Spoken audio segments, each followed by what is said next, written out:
25-year history of the Houston Astros, 1962 to 1986, a silver Odyssey. I believe that this nation should commit itself to achieving the goal before this decade is out of landing a man on the moon and returning him safely to the earth. I became the first American in space just a few weeks before President Kennedy said those words. Hello, I'm Alan Shepard, and I've been an Astro fan ever since the early 1960s when we first moved to Houston. Of course, as everybody knows, in those days they were the Colt 45s, and we played the games in the old Colt Stadium. Now, occasionally as celebrities, we would get invited to sit in the owner's box. And if you think that sounds pretty fancy, let me tell you, it was only the top 2 seats in the stadium with a little bit of a roof over our heads. And it got just as humid up there, and there were just as many mosquitoes as there were down on the field. I'm sure that's where the judge got the idea for the covered stadium. But you know, the one thing that very few people know is the fact that the judge himself called me personally and asked me what we thought if he named the team the Astros. Well, of course, us astronauts were delighted to hear that, and we were honored to respond affirmatively very quickly.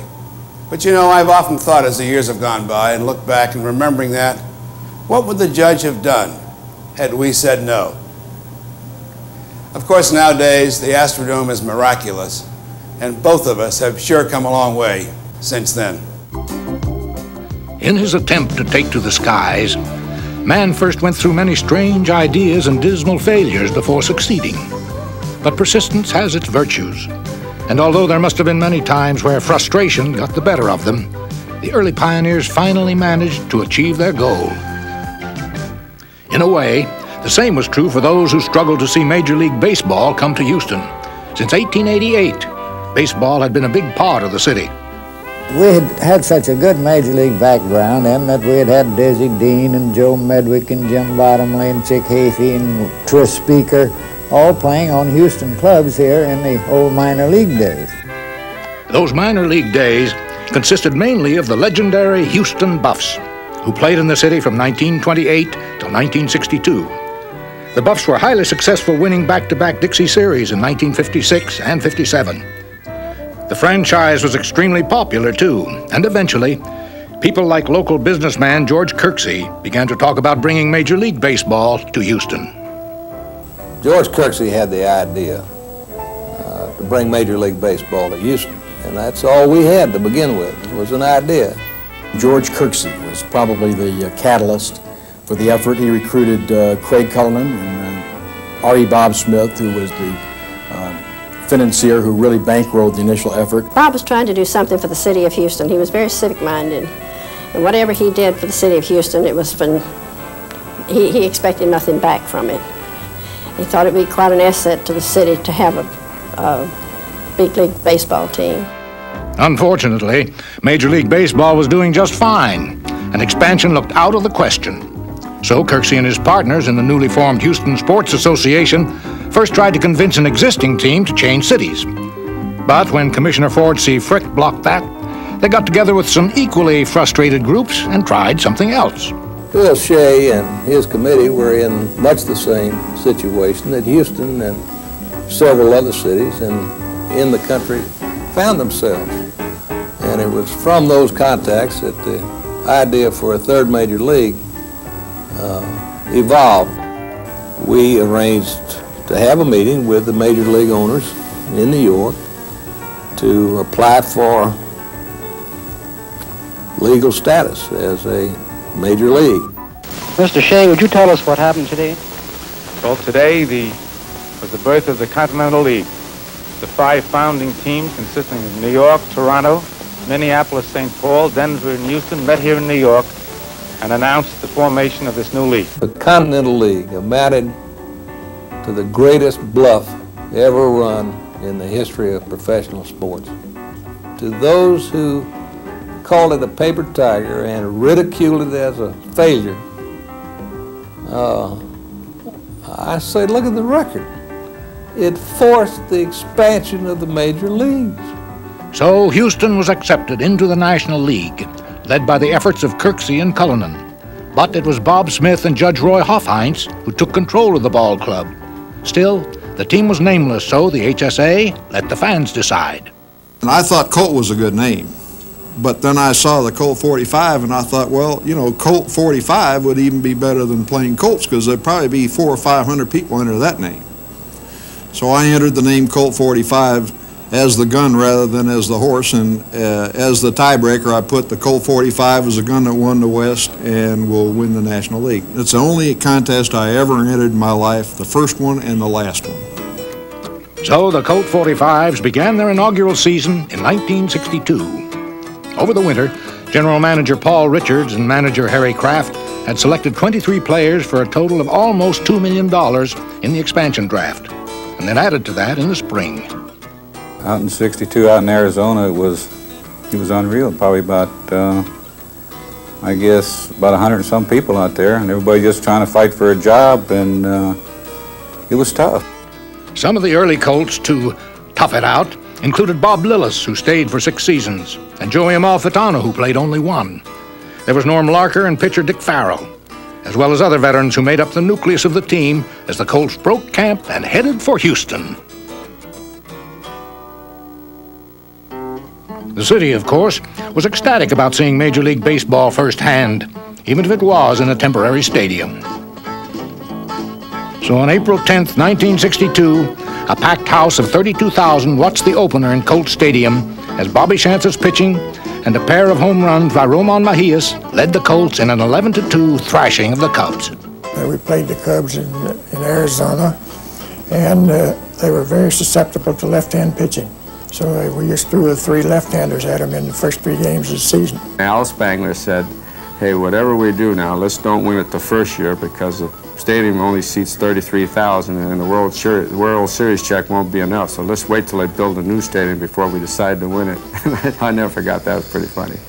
What happened after that wasn't funny, as the Colts didn't fare all that well the rest of the season, losing 96 games. For expansion teams, battling superior opponents all of the time is tough enough. But the Colts also had to battle the elements. If anybody's ever played in Old Colt 45 Stadium, anybody ever saw a game in Old Colt 45 Stadium, they remember how hot it was. And there's no ballpark ever that could generate the kind of heat that ballpark did. Maybe if the heat had been the only problem at Colt Stadium, things would have been all right, but there were others too. It was hot. You know, it always seemed like it rained every night at 6 o'clock, 5:30, 6 o'clock, and then they had to go and they had to fog the stadium to get rid of the mosquitoes and everything, and it was tough, but at least it was in the big leagues. Well, that's probably what most people in Houston were saying about their Colt 45s. At least they were in the big leagues, even though that meant having to suffer through 96 losses in each of the team's first 3 seasons. Actually, there were some things the Colts did that were big league all the way. For instance, they actually had 2 no-hitters in their first 3 seasons. In 1963, Don Notabart threw the first, and the next year Ken Johnson had the unwanted distinction of losing his. But the point was that the Colts never really embarrassed themselves on the field.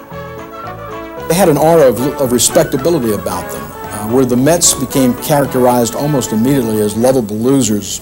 The Astros, or the Colt 45s rather, were a team that lost, but lost with regret. Every time I went out in the field and started a ball game, my thoughts were, we're going to win the ball game. I never thought about losing a ball game or it's going to be hard. I just thought we were going to win this ball game. That, of course, didn't happen all that often. And at times, Colt baseball was a sad sight to see, especially in 1964. That year, the Colts not only lost their manager, but also, as if the people of Houston were trying to forget, they even lost their name. Come gather round, partners, I'll tell you the tale of the long-ago team of the big western sky. Named for the firearm that saddle-broke Texas, come hear the tale of the team born to die. The team born to die. I know it may sound queer, but the Colt 45 only existed 3 years. A new breed of Texan showed how times can change, riding the heavens instead of the range. Old gun-toting cowboys ride into the sunset, space-age top brass wonder what's in a name. The to die. But nobody shed a tear for the Colt 45.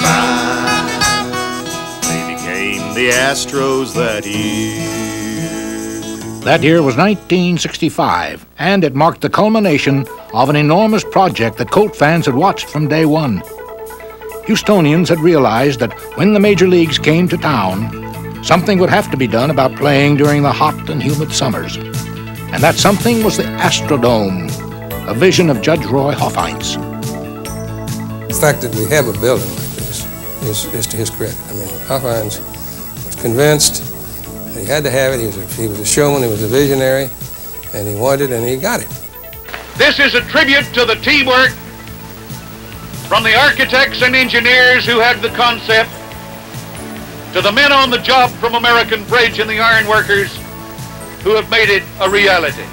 Judge was a dynamo, an entrepreneur in the real sense of the word. He'd take an idea and he'd follow through with it.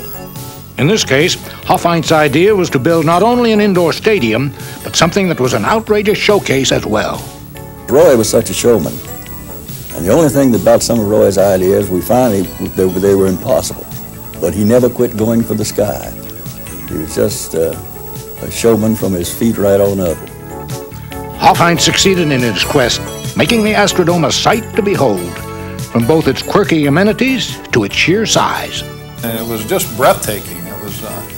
It was like you'd walked into another century or something. It was just unbelievable. I mean, it still is when you walk in, and if you sit down and really look at the building and think about it, and think that this was done 25 years ago, it's really something. The only major league field with a full roof will replace the conventional ballpark used by the Houston Colts. This will happen on opening day in 1965, when the world's biggest indoor arena will be ready for baseball action. It's tall enough to allow construction of an 18-story building under the roof. And the great roof itself is a marvel containing more than 4,500 7 by 3 feet skylight panels. Sunlight will filter through to keep the grass on the field growing.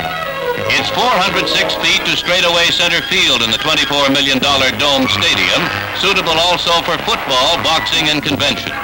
Houston's weather is hot and humid in baseball months, so 2.5 million cubic feet of air will be cooled and circulated each minute. Good enough, say the fans, but can a ball be hit off the roof? The Colts gave it a whirl, and not one of their top fungo hitters came closer than 30 feet from the apex, 208 feet above second base.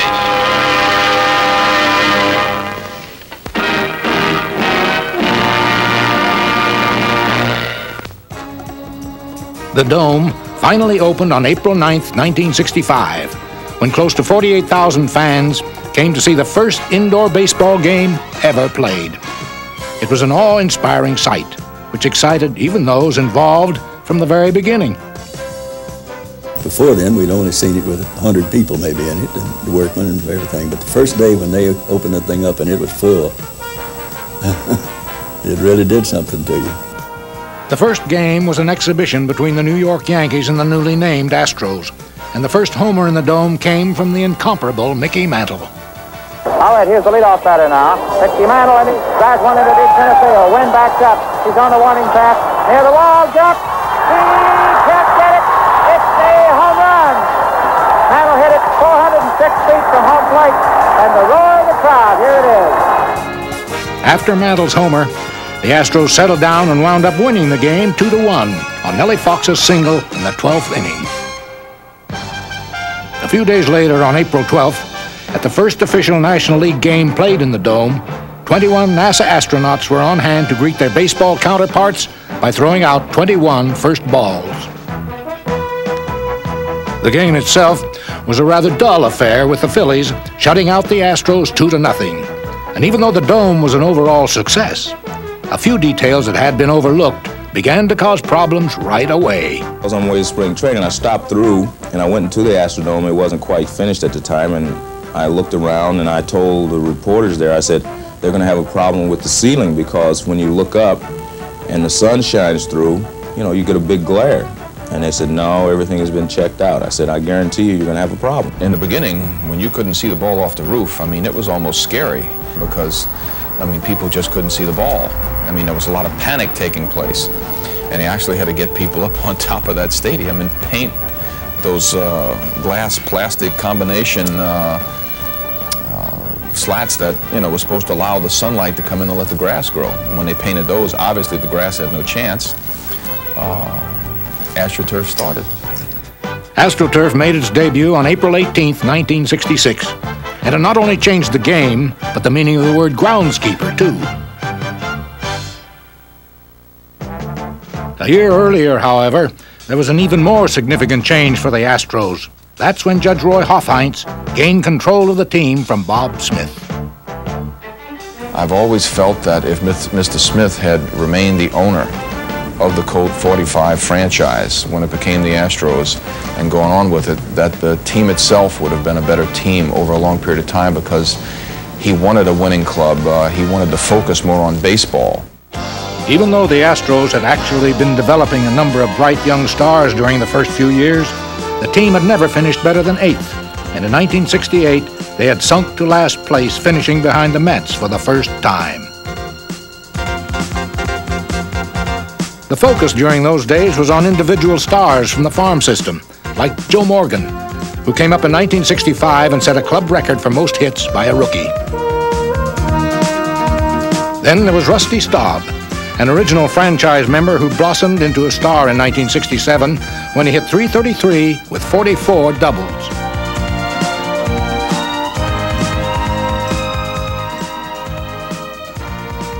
Even though the rest of the National League usually cleaned up on the Astros, there were a few notable individual achievements from some of the other up-and-coming young stars of the late 60s. Like the night of June 18th when pitcher Don Wilson entered the record books. 22-year-old right-hander Don Wilson has pitched 8 2/3 innings of no-hit ball against the Braves. Top of the 9th, and he's full up on Aaron. And here comes that 3-2 pitch. He got it! It's all over. A swing and a miss, and Wilson has pitched a no-hitter. Well, there's no need to tell you that that young fella is being mobbed. Everybody out of that Houston dugout. Then there was Jimmy Wynn, who lived up to his nickname of the Toy Cannon in 1967 when he drove in 107 runs and set an Astro record by hitting 37 homers. Jimmy Wynn, the batter, with a count of 1-2 strikes. Wynn swings and drives deep into left field. Look at this one go, everybody. Up to the scoreboard. It's over the scoreboard, bouncing up onto the freeway. I can see it up there where those automobiles are going. Look at that drive. You talk about a tape measure shot. That has got to be the longest home run I have ever seen hit in Crosley Field, or hit out of it. Larry Dierker was another of the young Astro stars to achieve a personal milestone. Dierker had been with the team since 1964, and in 1969, he became the first Astro pitcher to win 20 games in a single season. In 1969, the Astros finally played to a different tune as they reached the 500 mark for the first time in team history. After losing over 90 games for the 7th year in a row, the Astros had finally achieved respectability. 1969, however, was also the year that baseball changed to a divisional format. And despite their record, the Astros still finished next to last in a 6-team division. A lot of times you look at a ball club and say, well, that was a bad ball club, but we didn't have a bad ball club. It's just that there were a couple other ball clubs that were very, very good at that time. So the Astros looked ready to blast off when the 60s came to an end. They hoped that they too would be able to reach the same heights that their astronaut counterparts had at the close of the decade, when man walked on the moon for the first time. Tranquility Base here. The Eagle has landed. That's one small step for man, one giant leap for mankind. Hello, I'm Gene Cernan. I came to Houston back in 1963 when I was selected as an astronaut, and I've lived here and called Houston my home ever since. As we've already seen, I think I can safely say that in that first decade, we had just a little bit more success in space than the Astros were able to achieve here on the ground. In fact, while the Astros were still reaching for the moon in the beginning of the 70s, there were those of us at NASA who had already spent a few days walking and even riding on the surface. During that time, however, the Astros were showing signs of turning it around. In 1972, and I do remember that year well because that's when I had the privilege of taking those final steps on the surface of the moon, the Astros even finished over 500 for the first time in their history. And from that point on, they continued to improve in a decade that saw us both moving on to bigger and better things. In the 70s, the space program proceeded to roll out incredible achievements as the Apollo missions to the moon became almost commonplace. But back on Earth, major changes were taking place. Becoming a focus of world attention, the city of Houston adapted readily to an era in which the importance of oil was unprecedented. Meanwhile, the Astros approached the decade with a leg up. There was more quality talent on the team than ever before and a growing eagerness to get things going. The 70s were probably the most frustrating time in the existence of the Houston franchise because it was time, or past time, for the ball club to produce on the field. In the early part of the decade, the Astros may not have won many games, but they did produce a lot of runs. Jimmy Wynn was still hitting his share of home runs, and he was joined in the lineup by a number of other outstanding hitters, too. Jesus Alou had come over from the San Francisco Giants in 1969 and hit over 300 in 2 of the first 3 years during the 70s. Around the same time, Bob Watson began a series of 5 seasons in which he would hit over 300 4 times. Then there was Lee May, who made his presence felt from 1972 through 1974 when he averaged 96 RBIs a year. Yet this group was not fated to remain together for too long. When you start looking at the players who were on that club that were traded off, and they weren't trying to trade to hurt themselves, in essence, they really should have competed before they did. Searching desperately for the right combinations, the Astros made frequent trades involving frontline players. A lot of talent came and went during a time when the entrance to the Astrodome resembled a revolving door.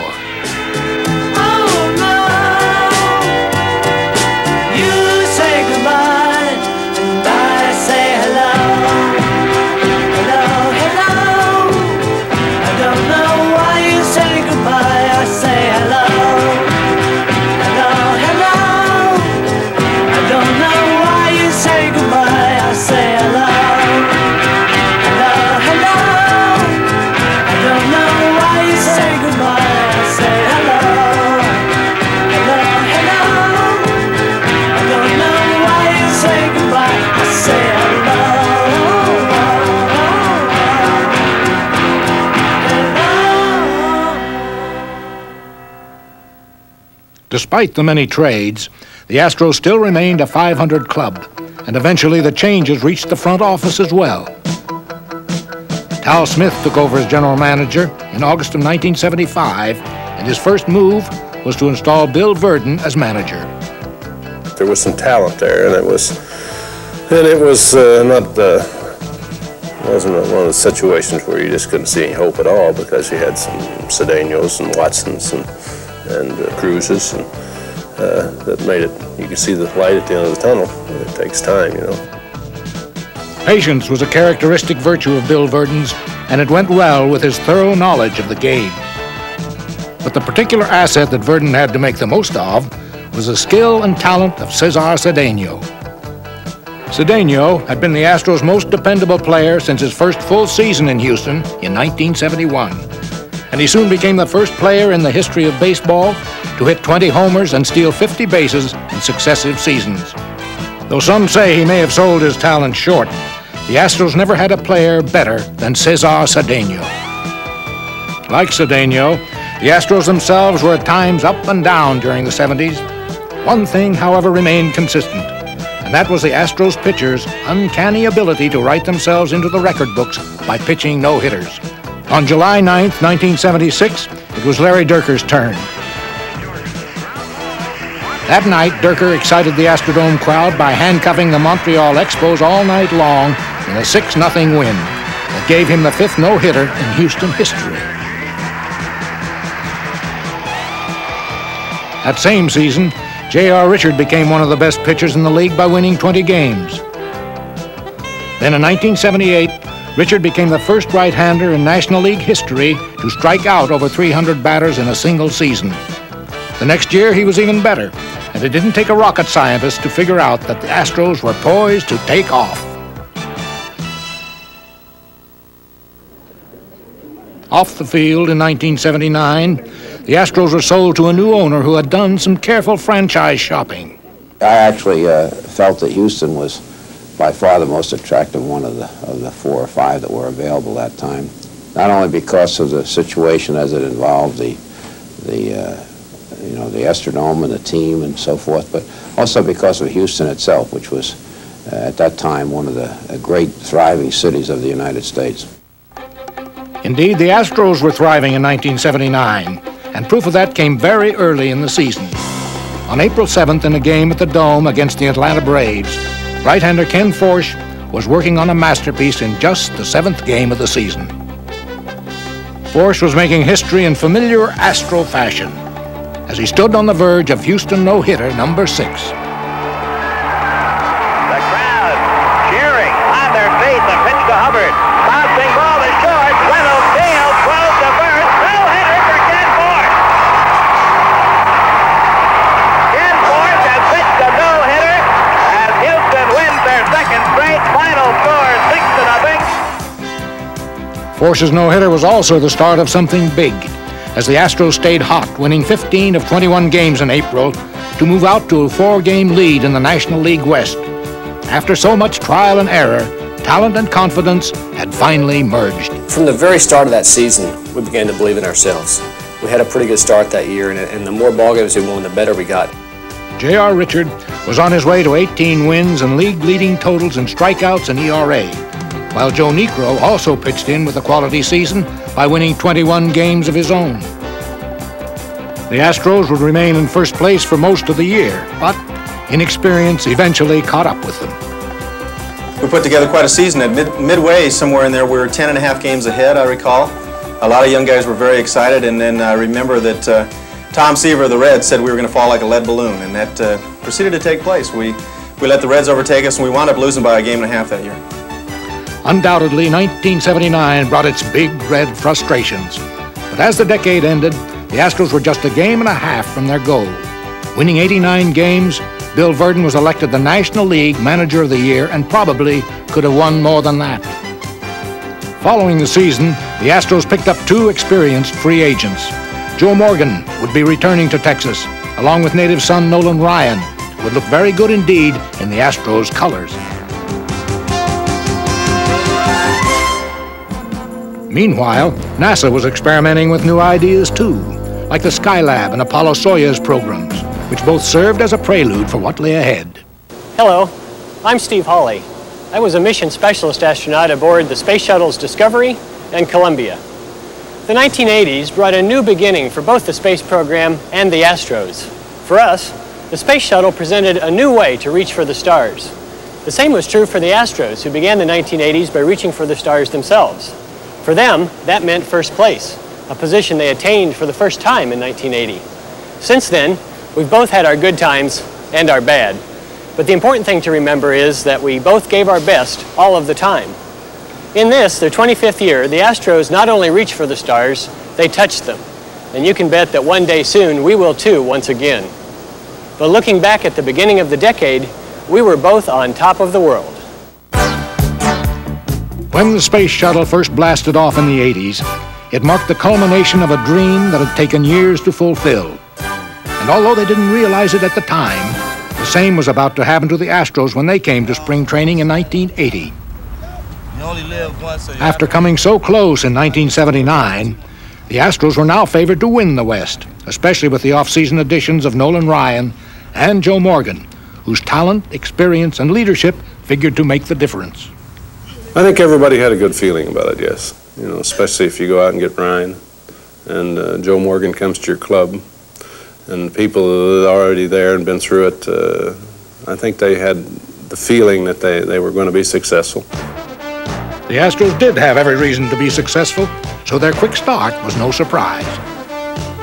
With their cast of seasoned veterans performing up to expectations, the Astros were able to gain first place by the end of April.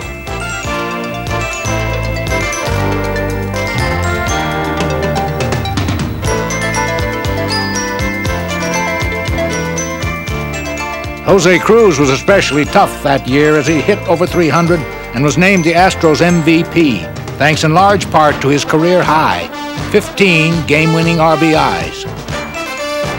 At the All-Star break, the Astros were still sure they'd win the division, but then tragedy struck the team and its star pitcher. J.R. Richard, who had been pitching just as well as he had in his previous 2 seasons, suffered a stroke on July 30th. Just 2 weeks earlier, Richard had started the All-Star game as the league's premier pitcher, but now, suddenly, his career was over. What was going through my mind is that God has something other for me other than baseball. That He has something else planned for me outside of baseball. To see such misfortune strike so close to home had to be especially tough on the Astros, and though Richard would eventually return to the Dome later in the year, his attempts to pitch again would ultimately fail. Right in the middle of probably the best career any pitcher's ever had, and it did happen, and it's very unfortunate. The one thing about the situation that I remember, good clubs that go on to win, clubs that are noted for their capabilities of winning, have some depth. And if there was any depth on our club, it was in our pitching.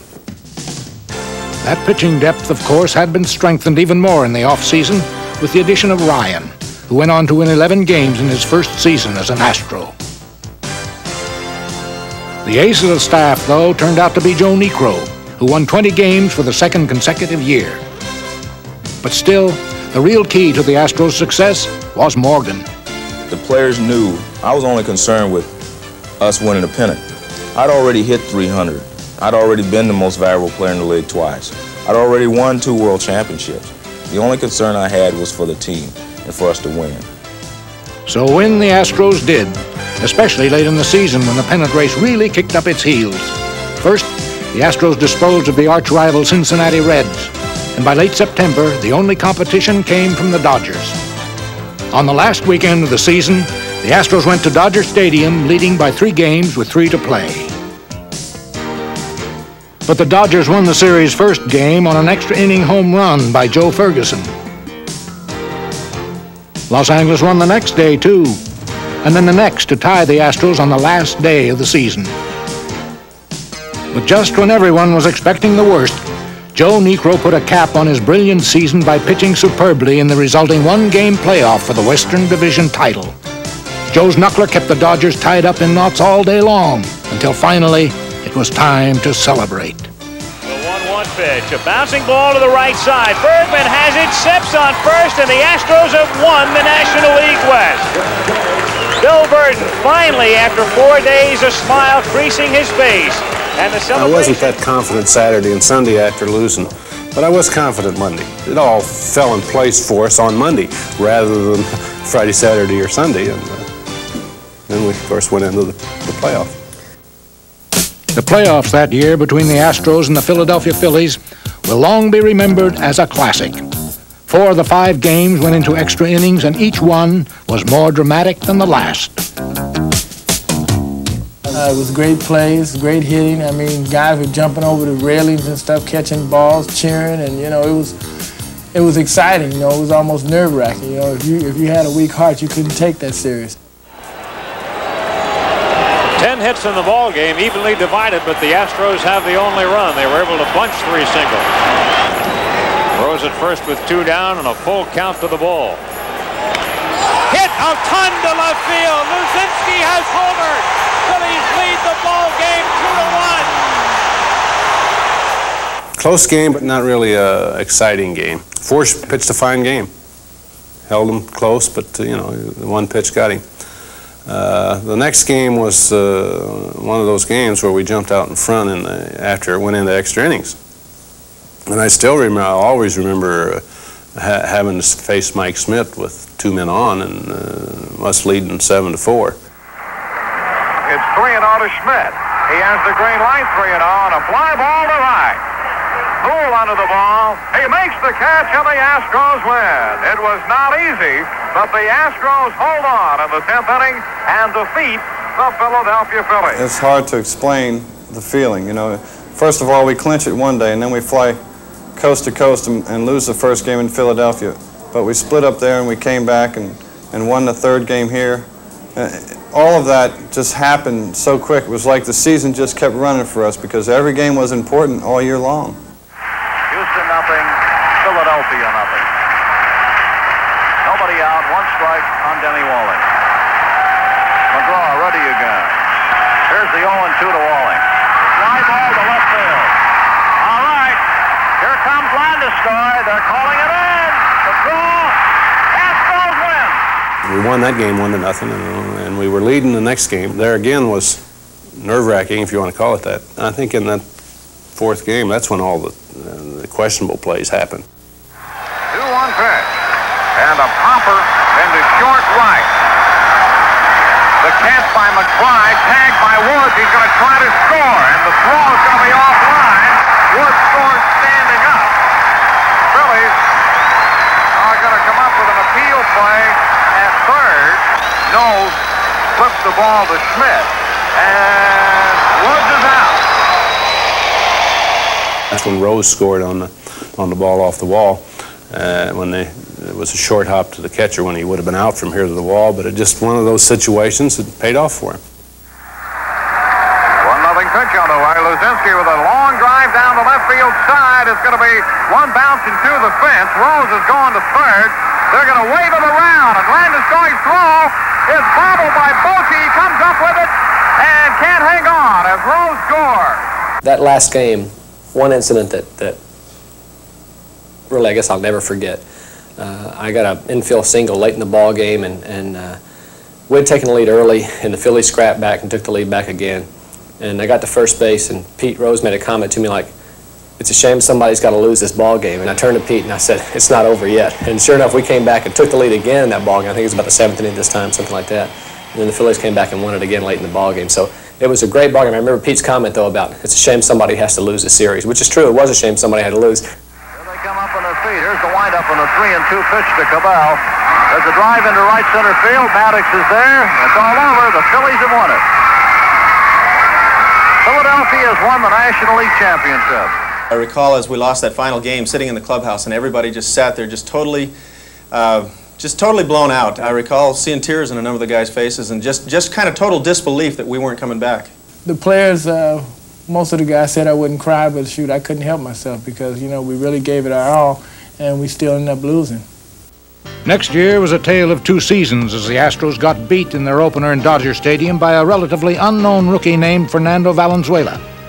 From there, the Astros kept losing, dropping 12 of their first 15, and eventually finding themselves 8.5 games out on June 11th when a players' strike stopped play for 2 months. But when play resumed, the Astros returned to their play of old, winning 7 of their first 10 after the break and moving into first place for good on August 30th. Don Sutton, who was acquired after the '80 season, was one reason for the turnaround, which also featured another history-making event by another Astro pitcher on September 26th. Well, this is it now, the top of the 9th inning. It is 5-0. The Astros are up on top of the Dodgers. 10 strikeouts for Ryan, 3 bases on balls, and he has not given up a hit. Actually, that 5th no-hitter came in the 1981 season. It was in September, and we were a game of the week on a Saturday afternoon. And Nolan had been pitching outstanding, so it really didn't come as a big shock that he came through with a big game right then. And I recall there really was nothing. There was a ball that Mike Scioscia had hit into right center that Terry Poole made a great play on somewhere midway in that ball game. Poole on the run for it and got it. And then from then on, there was really nothing that resembled a hit. I remember Dusty Baker, a very hot hitter at the time, coming to plate representing the last out of the game. Trying to get another one today, and he has Baker standing in his way. 2 balls and no strikes to Baker, and a ground ball to third. He has got it, Art Howe. He got it. Nolan Ryan. No-hitter number 5. That's probably the most rewarding no-hitter of the 5 because it came later in my career, and it was in a pennant race. That particular pennant race ended with the Astros in first place, and It put them in the first ever divisional playoffs in which the Astros had to face the Dodgers. In Game 1 that year, the score was tied in the bottom of the ninth when catcher Alan Ashby gave Houston fans something to remember. First pitch to Ashby, and Ashby looks a long fly ball to right field. That's gone. That's a home run. It's all over. The Astros win it. 3-1. The Astros won the next night in exciting fashion, too. But things changed when they traveled to Los Angeles. The Astros never got the one win that would have won the division for them, as the Dodgers won 3 straight to take the series. The loss seemed to take a lot out of the Astros, and their fortunes changed soon after that. But individual achievements still made headlines, like the day in 1983 when Nolan Ryan broke Walter Johnson's all-time strikeout record against the Montreal Expos. Ryan easily tops the list of pitchers having reached the 3,000 mark sooner than any of the others. Number 3,000 was Chief Geronimo. The 1-2 pitch, strike 3 call on Mills, and there's the record breaker. 3,509 strikeouts for Nolan Ryan. Jose Cruz provided continued excellence for the Astros during those struggling times, hitting over 300 for 3 years in a row. But Cruz couldn't do it all alone. And the Astros tested the waters of mediocrity for 4 straight seasons starting in 1982, leaving general manager Al Rosen and manager Bob Lillis with plenty to complain about. Injuries played a large part in the team's decline, including a particularly devastating one to shortstop Dickie Thon, which kept him out of the lineup for the better part of 2 seasons. Finally, in September of '85, the Astros felt they needed to make a change. With the team headed for a disappointing finish once again, John McMullen decided that he needed to make some changes at the top. His first move was to select a new general manager, and the man he picked, Dick Wagner, had helped put together the Big Red Machine in Cincinnati during the 1970s. I think Dick has brought a very, very strong managerial capability and also an excellent knowledge of the game. He's been in baseball. My goal is to get everybody to participate, to work together, to get good people, and I think we were able to get good people. Those good people began with manager Hal Lanier, a selection that in retrospect turned out to be nothing but brilliant. Lanier brought with him a winning style and attitude which caught the attention of his players immediately and changed the way they felt about themselves. I think that in Lanier we found a real interesting answer to the various needs that we saw. I'm very happy to be chosen for the managing job. When I was announced manager of the ball club, it's an opportunity for me. It was a challenge to me, and hopefully we can end up on a great note. At the beginning of his first season, Lanier sure had the Astros start out on a great note. Thanks to a recurring pattern the past couple of seasons, the people of Houston had come to expect a slow start from the Astros. But with Lanier leading the way, 1986 was completely the opposite. Despite preseason predictions that said otherwise, the Astros got off to a quick start, winning 13 of their first 19 games.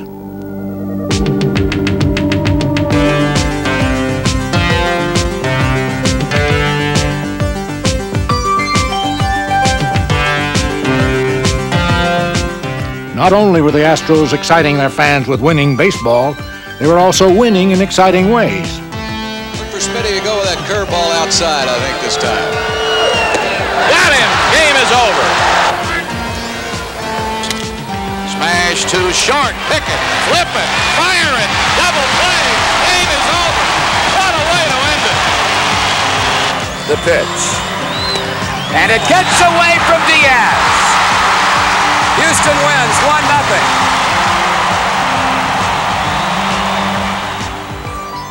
The whole team has had the ability to contribute and to come through when the game is on the line. Might be Kevin tonight, might be Glenn another night, might be Chell Cruz another night. It could be anybody tonight. Boy, what a tonic this could be if you could pull it out. Oh. Trailing by a run in the ninth. There's a drive. Way back. Going. Good night. Going. Holy Toledo, it's gone. Oh, what a win! What a game to win! By the All-Star break, the Astros were just a game behind the surprising San Francisco Giants in first, and the rest of the country was beginning to take notice. Of course, it didn't hurt that the All-Star game was played in the Dome and that 4 Astros were named to the team. Outfielder Kevin Bass was joined as a first-time star by first baseman Glenn Davis. Of course, the Astros' vaunted pitching staff was represented too, with Mike Scott, the National League strikeout leader, and one of the game's premier relief pitchers, Dave Smith. Astro fans also got to cheer for their hometown heroes, especially Scott, who pitched 1 inning and struck out 2 batters in the American League's 3-2 win.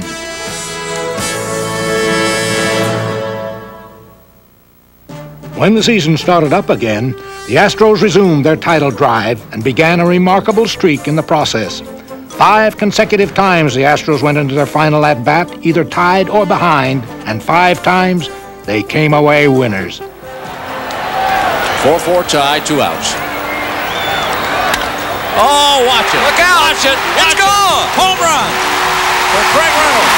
Oh, baby. And for all you fans who left early, tough luck. The 0-2 pitch to Bass and a tap to the first baseman, fielded by Hernandez. The throw. Too late. The Astros win. The Astros win as Thorne beats the throw by Hernandez, and they're all over the place. Oh, this crowd is up. They're trying to see him do it for the 3rd straight game. Smash, fair ball. Astros win. Astros win. Astros win again. Astros have 2 hits as we start the bottom of the 10th inning. Oh, yeah. Bye-bye. Gone. Oh. Oh. And look at the Astros come out of the dugout. Oh, baby. 10 games over 500. It's Dickie Thon on second base with 2 outs. Single to left field. It's the game winner. The Astros win it. Davey Lopes delivers. If you haven't gotten excited yet about this 1986 Houston Astros baseball team, I don't know what it takes. Each time there was another game out there to be won, another player did something to win it. 24 times the Astros won in their last at-bat with Lanier's style of box office baseball. I think it says a lot about the character of the ball club, about the never say die attitude. I think our team attitude the whole year has been never say never. And as all our come from behind games have said, we always do it. The biggest reason why the Astros were able to do it was their pitching staff. Mike Scott's 18 wins topped a staff that included lefty Bob Nepper, who won 17. They were joined by the ageless Nolan Ryan, an up-and-coming Jim DeShays, and the versatile Danny Darwin. Then there was reliever Charlie Kerfeld, who not only became a legendary character in just his first season, but also added strength to an Astro bullpen that was anchored by Dave Smith. In '86, Smith again had an outstanding year, and with him and the rest of the Astro staff pitching extremely well down the stretch, the Astros were pulling away in the West. Astro pitchers were exciting their fans with uncommon regularity, but there were times that stood out, like the night Jim DeShays set a modern-day Major League record. He's got 7. He's working on 8 in a row to get this ball game underway. This is amazing. 8 consecutive strikeouts. Every player is up on the railing, applauding along with the crowd. Look at them, everybody. By September, there was no stopping the Astros. With their lead in the West approaching double figures, the Astros set their sights on the franchise's second division title, and Astrodome fans were more than ready to party.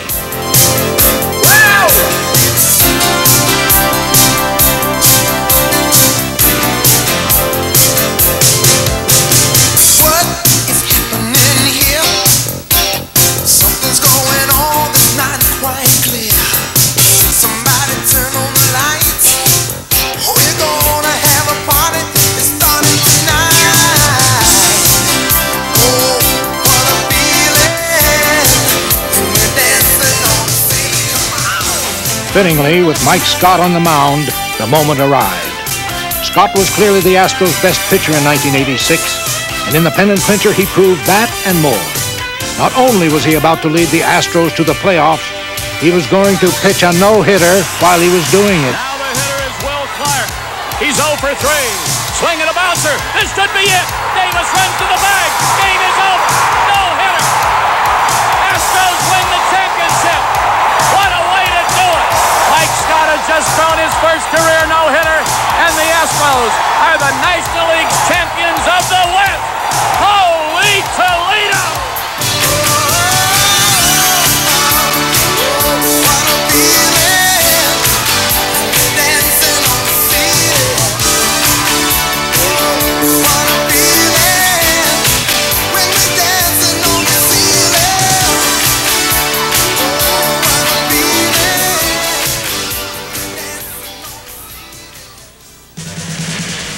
So it was on to the playoffs, where the Astros found themselves set to battle the New York Mets, the team with the most wins in baseball.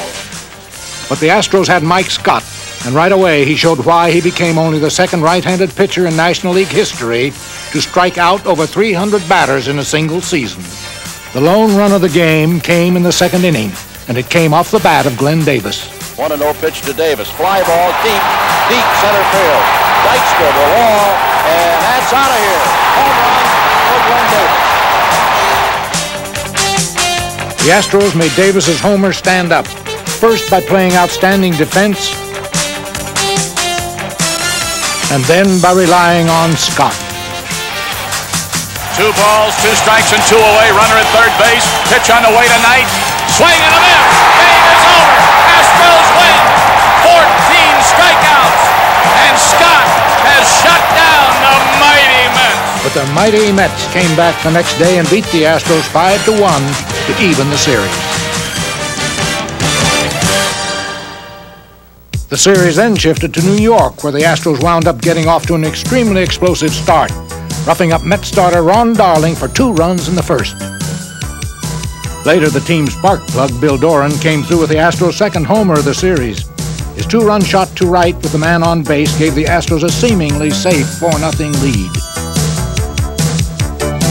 But the Mets battled back, and then with the Astros leading by 1 in the bottom of the 9th, Dave Smith surrendered a 2-run homer to Lenny Dykstra, which won the game. The next night, though, the Astros played their ace, and once again Mike Scott came through by thoroughly dominating the suddenly weak-hitting Mets, even though things were a little rougher for Scott this time around.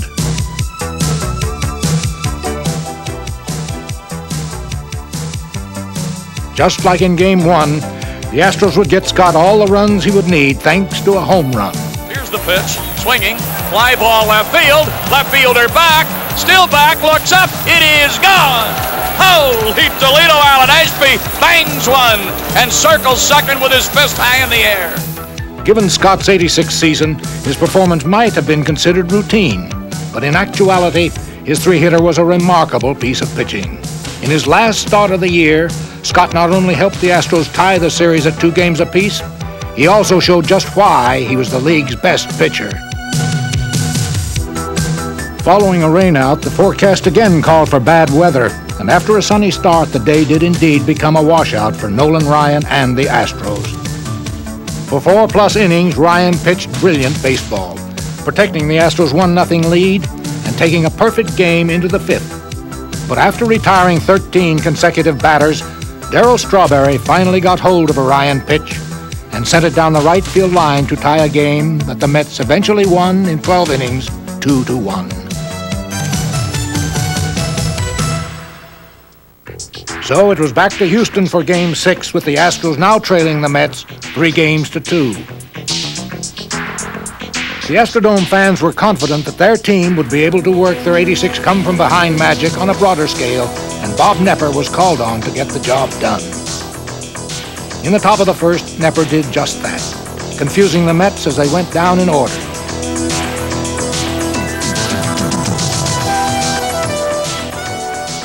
Then, in the bottom of the first, the Astros went to work. Phil Garner lined a double up the gap in left center, and when Billy Hatcher scored, the Astros had a 1-0 lead.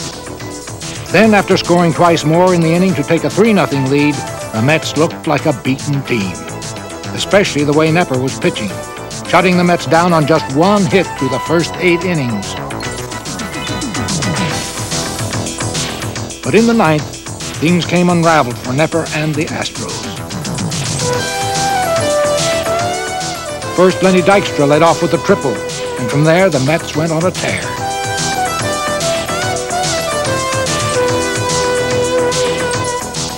By the time they were through, the score was tied.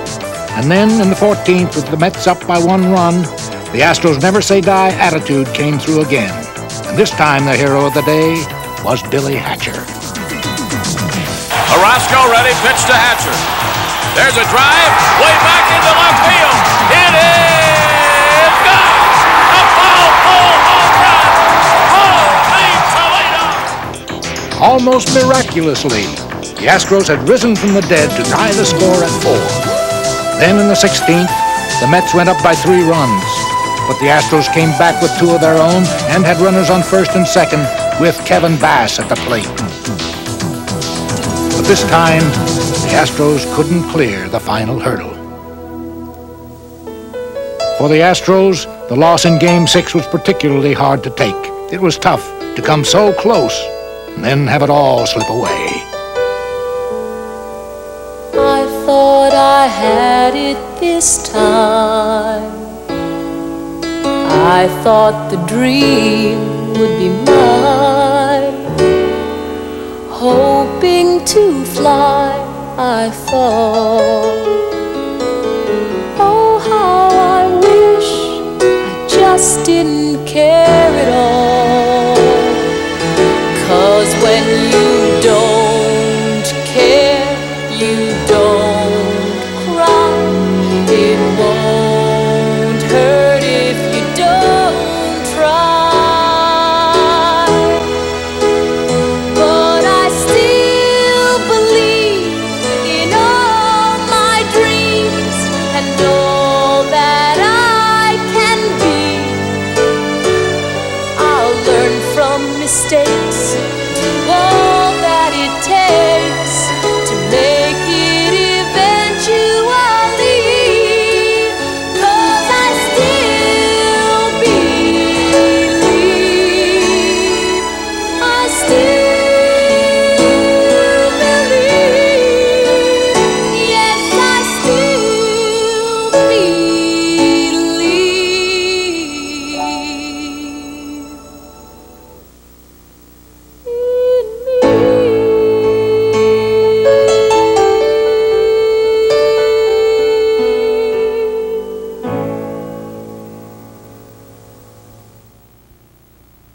For 25 years, baseball has been an integral part of Houston.